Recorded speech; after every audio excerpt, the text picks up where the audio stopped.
प्रभु यीशु मसीह के मधुर और मीठे नाम में आज फिर दिनांक 7 दिसंबर दिन मंगलवार को हम आपका स्वागत करते हैं। आज के दिन के लिए जो वचन है वह लिया गया है यशायाह नबी की पुस्तक उसका 9वां अध्याय उसका 6वां पद।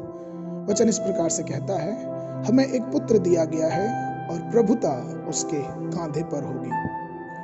प्रभु में मेरे प्रिय लोगों, वचन कहता है कि जो वो पुत्र दिया गया है प्रभुता उसके कांधे पे होगी। अर्थात हमें सबको पता है कि यह पद यीशु मसीह के जन्म के बारे में वर्णन कर रहा है और वचन यह भी बताता है कि प्रभुता उसके कांधे पे होगी। तात्पर्य यह हो कि शासन उसके अधीन में होगा, क्योंकि प्रभुता का जो शब्दार्थ होता है वो शासन होता है कि शासन करना या अधिकार, पूरी पृथ्वी का अधिकार उसके हाथ में होगा। और जब हम अधिकार की बात करते हैं तो हमें और आपको पता है कि इस दुनिया का रचने वाला हमारा प्रभु यीशु मसीह, उस परमेश्वर ने इस दुनिया को रचा है और पूरी रचना से उसने पूरे ब्रह्मांड को अपने हाथों में लिया है। और वचन यहाँ कहता है कि जब वो पुत्र उत्पन्न होगा, जो पुत्र दिया गया है, जब वो आएगा इस दुनिया में तो वो प्रभुता करेगा, यानी वो अधिकारी होगा।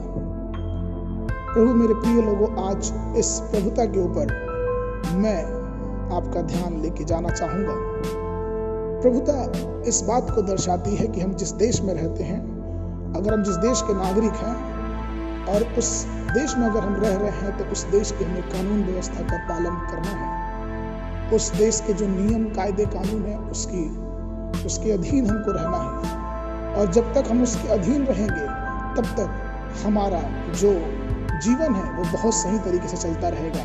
लेकिन कई बार ऐसा होता है कि उसी देश में कई लोग हैं जो उस कानून को तोड़ते हैं और वो अपनी मनमानी करते हैं, जिनके लिए पुलिस की व्यवस्था की गई है, जिनके लिए जेल खाने की व्यवस्था की गई है, जिनके लिए अदालत की व्यवस्था की गई है। और किस प्रकार से लोग अपने मन की मर्जी के अनुसार चलने के कारण, नियमों को ना मानने के कारण परिस्थितियां उनके जीवन में बदल जाती हैं और वो नियम को ज्यादा मान्य ना दे के वो अपनी मन मर्जी को ज्यादा मान देते हैं और इसलिए वो परेशानियों में पड़ जाते हैं।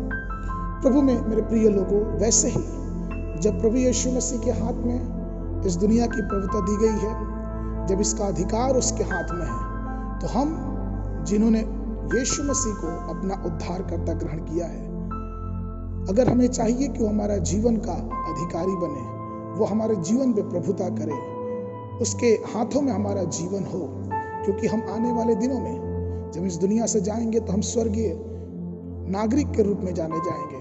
और चूंकि जब हम इस दुनिया में हैं तो हम परमेश्वर को अपना सब कुछ मानते हैं। अगर हम प्रभु यीशु मसीह को अपना अधिकारी मानते हैं तो हमें चाहिए कि इस दुनिया में रहते हुए उसके नियमों का हम पालन करें, उसके जो व्यवस्थाएं हैं उसका हम पालन करें, क्योंकि जब तक हम उसकी व्यवस्था को अपने जीवन में नहीं उतारेंगे तब तक हम ये नहीं कह सकते कि प्रभु यीशु मसीह की प्रभुता मेरे जीवन में है। क्योंकि अगर हम भारत के वासी हैं तो हमें भारत के जो नियम कायदे कानून जो व्यवस्थाएं हैं उनको पूरी रीति से मानना है, या फिर ये किसी भी देश की बात क्यों ना हो। अगर हम किसी देश के नागरिक हैं तो हमें उनकी बातों को, उनकी व्यवस्थाओं को पूरी रीति से मानना है, जिस प्रकार से तभी हम उस देश के सच्चे और विश्वास योग्य नागरिक कहलाएंगे। उसी प्रकार से प्रियो, जब हम प्रभु यीशु मसीह को अपना उद्धारकर्ता मानते हैं तो आइए हम उसकी प्रभुता को अपने जीवन में माने, उसकी व्यवस्था को अपने जीवन में उतारें और अपना जीवन उसकी व्यवस्था के अधीन कर दें, जिससे हमारा जीवन उस प्राकृतिक आशीष की तरफ, जिससे हमारा जीवन उस आशीर्वाद की तरफ, उस परमेश्वर के फसल की तरफ और भी आगे बढ़ता जाए।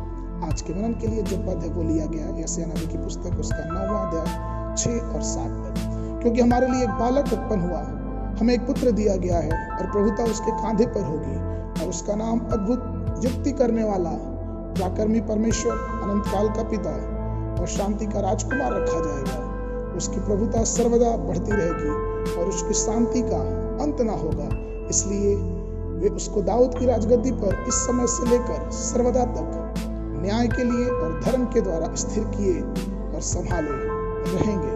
सेनाओं के यहोवा की धुन के द्वारा यही हो जाएगा। परमेश्वर सब